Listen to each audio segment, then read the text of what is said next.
She has no idea where she is. That's why you keep the flammables in the overhead. Got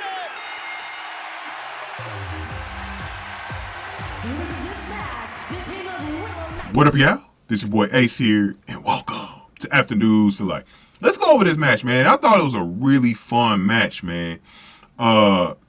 Really good stuff from Toni Storm and Ruby Soho against Willow Nightingale and Skye Blue.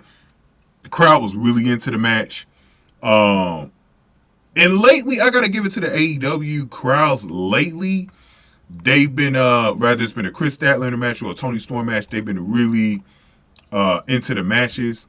The only one that kind of had trouble kind of getting over was the Fatal 4-Way on Rampage. But I think that was just a burnout because, like, Rampage, man, when you watch Rampage matches, the crowd just looks burnt out, man. They need to do something different with Rampage.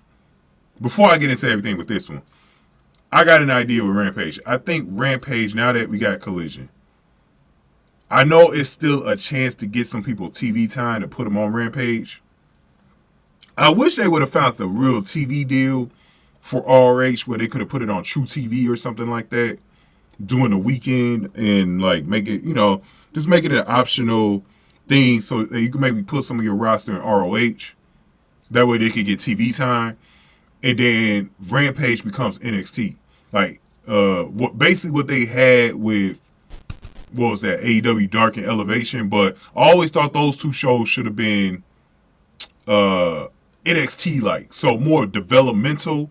So we can see some of the younger wrestlers get showcased every week. I think that's what Rampage should turn into, to be honest, man. I think that's what it should turn into and be taped to be taped wherever they was taping Dark and Elevation at, instead of with the main show. Because it just seems like that crowd be burnt out, man. By the time they get the Rampage, and sometimes you still get a good crowd, but usually it's better when they have the live ones where it's the Battle of the Belts that's in the second hour. That's usually when Rampage crowds are a lot better, but here, the crowd was amazing. They gave Willow Nightingale got a nice pop when she came out. I thought she got a nice pop. She's pop. I keep on saying this, man. If they could do something with Willow Nightingale, she could be one of the most over female wrestlers in the industry right now. If they do, I mean, she's already good in the ring. One of the best. She got that belt, the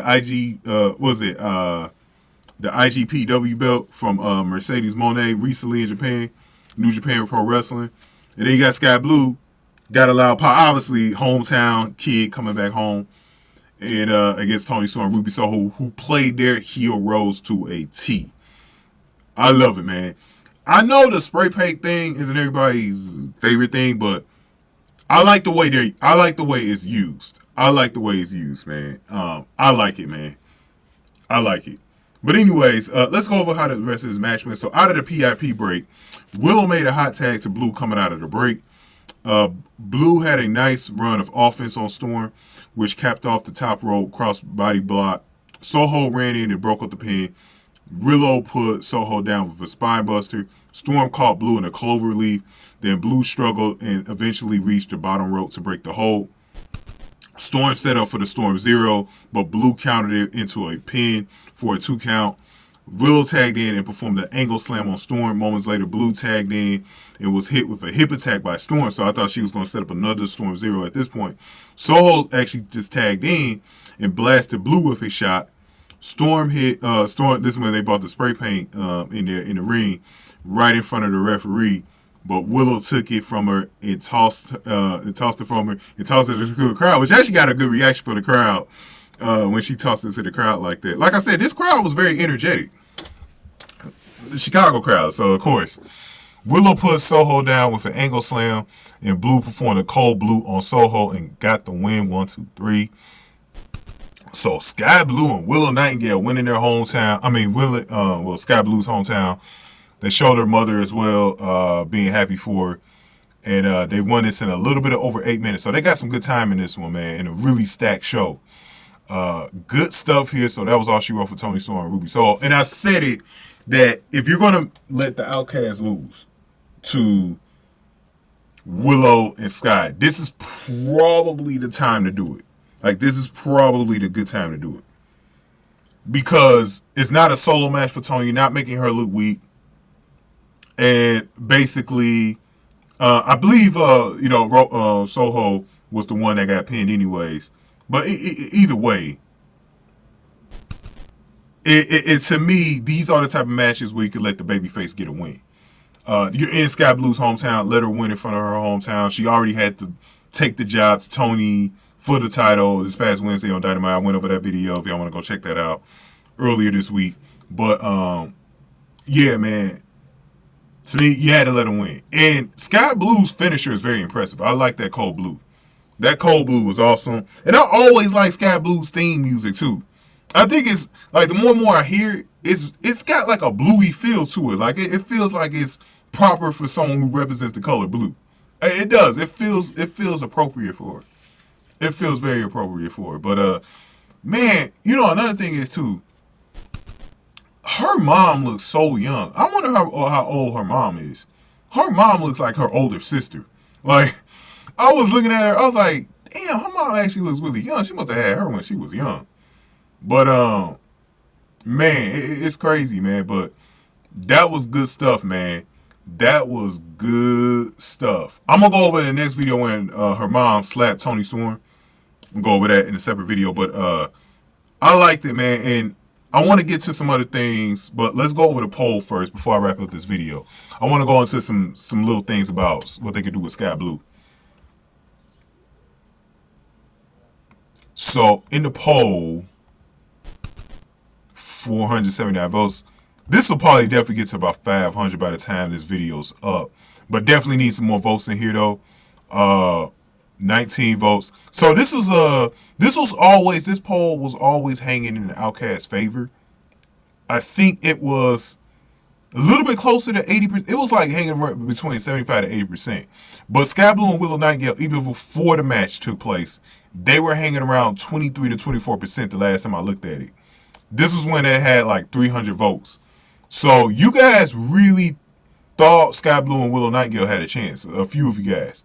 And I felt like I wasn't sure if Britt Baker and Hikaru Shida were going to show up to aid Willow and Skye Blue. And I'm kind of glad they didn't do that now because it made Skye Blue and Willow Nightingale look like they earned this win. They got the win on their own and they didn't need any help from the back to beat the very powerful Toni Storm right now and Ruby Soho. So really good stuff right now, man. And they've been without Saraya. Saraya, from what I heard, thanks for voting in the poll, by the way, as well. Oh, let me go over the quiz real quick before I go with Saraya. I did a quiz. It was the first AEW one I did. Kind of a mixture of all the promotions, like AEW and WWE. But it was a Chicago poll, celebrate CM Punk and Skye Blue returning home. CM Punk was not one of the options because I knew he was too obvious. The choices was as far as who was not from Chicago. So it was AJ Lee, Skye Blue, Maria Kanellis, who was Maria in the WWE, and Cora Jade. I couldn't fool you guys. You guys chose. So far in all my quizzes, you guys got them all right. Like, I don't know if you guys went to Google to get the answer, but I'm waiting for one to be like really like where I would say at least about 40% of the people got it wrong. I'm waiting for that poll. Maybe I'm a little too obvious in these polls, but AJ Lee won. Obviously, she's from New Jersey, so she wasn't one of the ones that was from Chicago. But back to Skye Blue. Thank you for voting in this. For doing the quiz. If you haven't taken part in this quiz, even though you know the answer, I want to see the numbers run up. So just vote for AJ Lee because you know the answer. But Saraya, I heard she's dealing with something personal. A couple of people that I heard said she's dealing with some of their family in England, back home in England. So I don't know if that's the case or not. We'll see. That might explain why she's away. And this is the devastating thing. I heard before Mercedes Moné, a lot of y'all probably don't know, she had an injury recently in New Japan. She was actually going to be in a match against Saraya at Forbidden Door next Sunday. I was like, oh my God, we were going to get Mercedes Moné in AEW for a night. I was like, we were going to get her in there, man. And Saraya, y'all know that's the person who got injured when Mercedes Moné gave her that hard kick. Man, that we were gonna see that, man. It's sad, man. But also to wrap up things with Skye Blue here, I talked about this in my Wednesday videos. How I really would like they could keep her as a babyface because I think she is good there. But I would also like to see Skye Blue turn heel and join the Outcasts. It's like in that Wheeler Yuta role where they kind of could train her up. You know, Saraya, Ruby, and Toni could kind of mentor her or whatever. And she becomes a badass heel. I would like to see them do that. I think that'd be pretty interesting and unique. Let me know y'all thoughts on that and how this match went. I'm gonna try to make that video as quick as possible so it doesn't run too long like this one did when Toni Storm got slapped by her mother. I'm going ahead and give this video a like, share, subscribe, y'all. Thank y'all for watching this one after News to Light.